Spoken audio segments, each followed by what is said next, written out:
胡欣彤是一位来自山东的女孩，在苏州评弹学校已5年之久。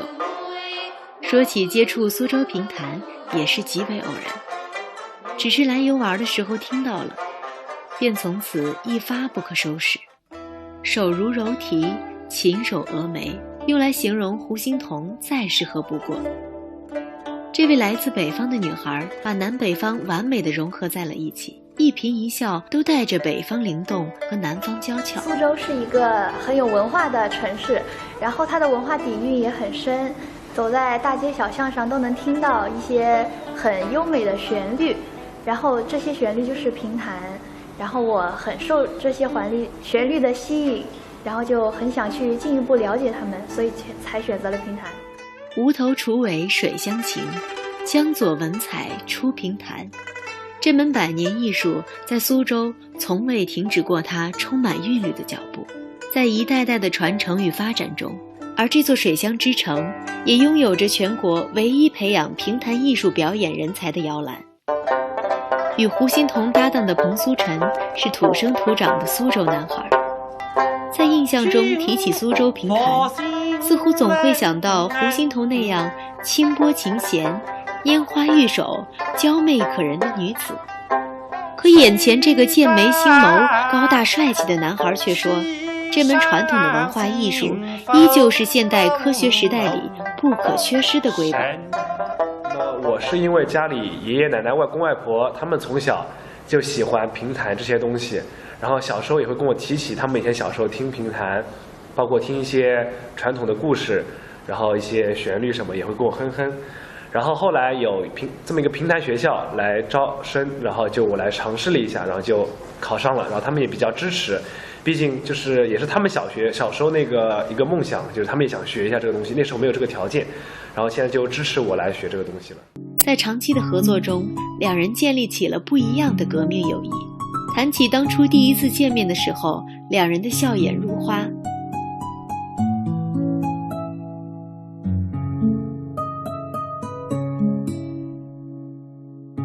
我们都是双子座，我们俩长得很像，然后当时考传声班分到一个班之后，就发现这小姑娘挺漂亮的，唱的又好，挺帅的，这唱的又好听，专业又好又认真，对不对？然后要把握住这个机会。问青可来姑苏好，半抱琵琶半弄潮。在这里，大街小巷、深浅庭院，哪怕是繁华大道，都可以感受到琵琶跟三弦的辉映交响。无论是茶楼还是饭馆，或是游船上，都可以享受吴侬软语之韵。苏州，这座国家文化历史名城之一的东方威尼斯，即使历经了2500多年的沧桑洗礼，也仍旧保持着古代水陆并行、河街相邻的双棋盘格局，现代与传统并存，繁华与古典相携。在四锦升腾的中华大地上，晕染着瑰丽的篇章。江南园林甲天下，苏州园林甲江南。这些别致古典的建筑，都使苏州增添了无限的生机和绵延的韵味。一叶一叶的扁舟在河水湖畔上悠悠荡荡，划桨的船夫衣袂飘飘而立船头。苏州很好地将古典和现代完美地融合到了一起。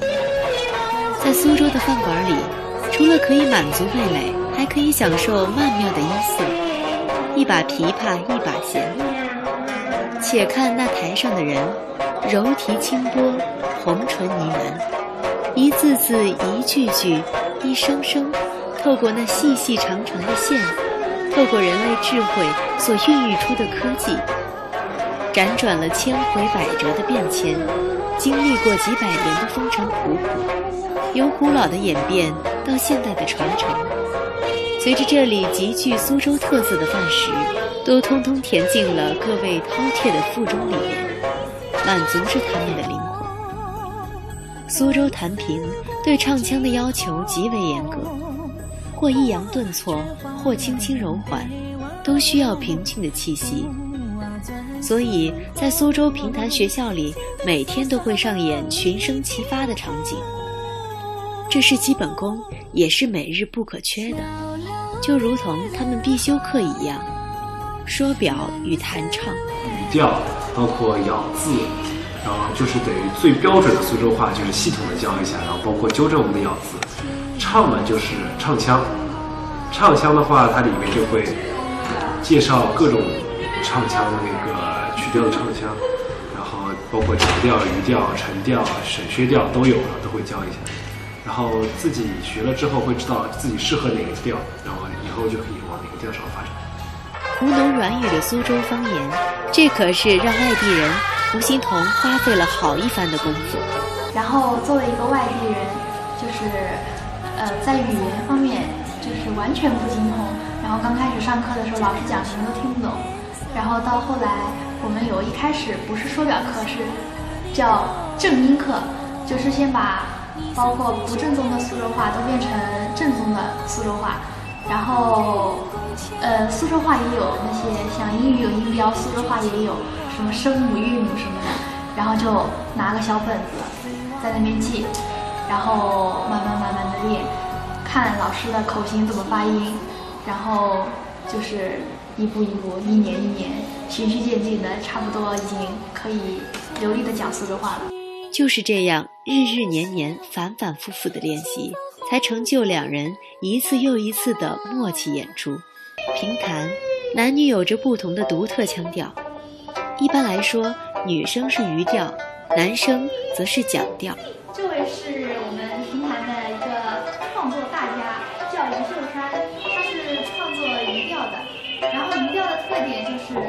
真假嗓结合，然后他的音域特别的宽，就很受听众的喜爱。这门历史久远的说唱艺术，以幽默细腻的说白、婉转动听的演唱闻名于世。早在清乾隆时期就已广为传唱，至今不衰。近年来更是飞升海内外，已在2006年就被列入国家非物质文化遗产名录。你好，这个就是他们的曲目单，上面写着评弹年终会书。其实就是一年了之后，他们到各个码头上说完书，大家都会在这儿聚一下，给听众也是个福利。然后他们其实自己说书人也是大家一个朋友像聚会一样的，就是现在的春节联欢晚会一样的。然后上面是书单，每个人唱的什么内容，或者他们那本书的名字。这样一个拟乾隆年间苏州茶楼的模型，建于苏州评弹博物馆。这里是专门为评弹建造的博物馆。由此足以看出苏州这座城市对评弹的喜爱，以及苏州人民对这门传统文化艺术发自内心的保护。苏州评弹永远是这个空间的主旋律。用过午饭的闲暇时光里，在这里总会看见随着评弹的节奏沐浴着阳光的老人。一走进博物馆，立即就会被整个文化氛围所拥抱。你可以看到这里陈列着各大评弹名家，了解他们的前尘过往，知道评弹的文化积淀。这个上面写着光前玉后，这个最早就是他按照苏州有个叫光裕社，就是苏州团，现在苏州评弹团的那个原址建的，现在那个地方还在。然后这个光前玉后4个字是乾隆起的，当时乾隆就是来苏州听书，然后就非常喜欢这个东西。他就给他贴了那个字，然后是叫五虎翻起。然后光前玉后，他后来就是形成了光裕社。光裕社就是以前说书的先生必须是光裕社的社员，不管你是多大的那个大家或者是小道，你必须是光裕社的社员，不然的话你就是不能说书，就是等于没有那个演员执照，就是犯法的。吴侬软语娓娓动听，是每位来到苏州的游客对评弹的印象。苏州评弹市井皆喜，庙堂不鲜。我国每年最隆重的春节联欢晚会上，曾经留下过他轻柔慢捻琵琶弦，大珠小珠落玉盘。苏州评弹博物馆专设的茶馆里，您在这里也不妨捧一杯香茗，就着一格的秋风，在三弦和琵琶交织的岁月里，聆听着归苏风情的市井雅音，品味着古城斑斓的市民文化。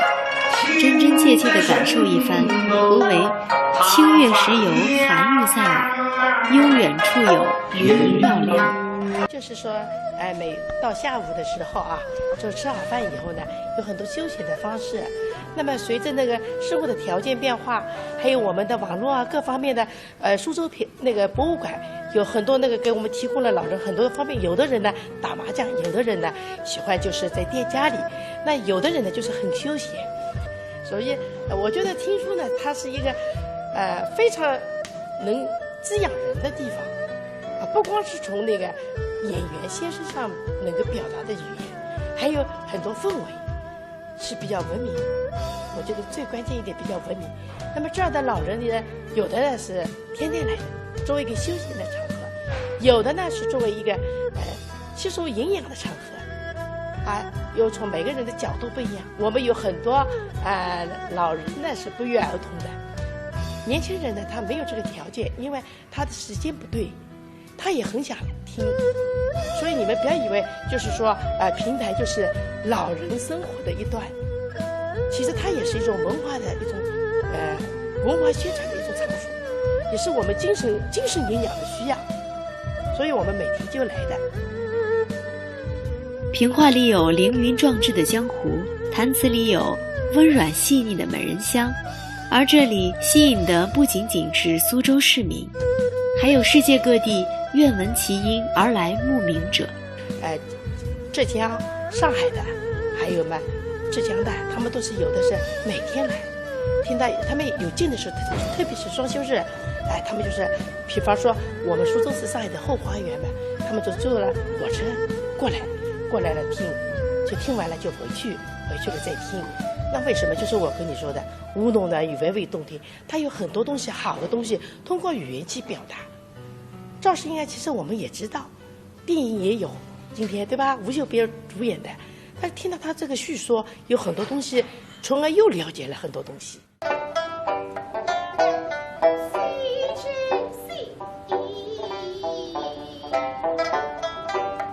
我们苏州评弹是一门古老的艺术，它是说唱艺术，有近400年的历史。几百年到现在呢，发展壮大繁荣，应该说苏州评弹呢，目前来说还是比较好的。它是有国家的扶持，我们地方各界政府的扶持，它是国家级的非物质文化遗产。在钟灵毓秀的苏州，评弹100年以来，吴音绕耳，从未断绝。醒目一响，说尽天下豪雄；弦索声声，弹唱万种情思。清冷或似残月，荣华亦如牡丹。正是因为它的历史悠久和唱腔独特，也成为我国耀眼的软实力。它的继承与发扬，路漫漫而修远，但也就如同彭苏晨同学说的那样，我们既然学了这个，并且进入了评弹学校的传承班，学校也希望我们能把它传承下去，自己也希望这个古老的文化传承下去，不然就会少了这么一个最美最好听的声音。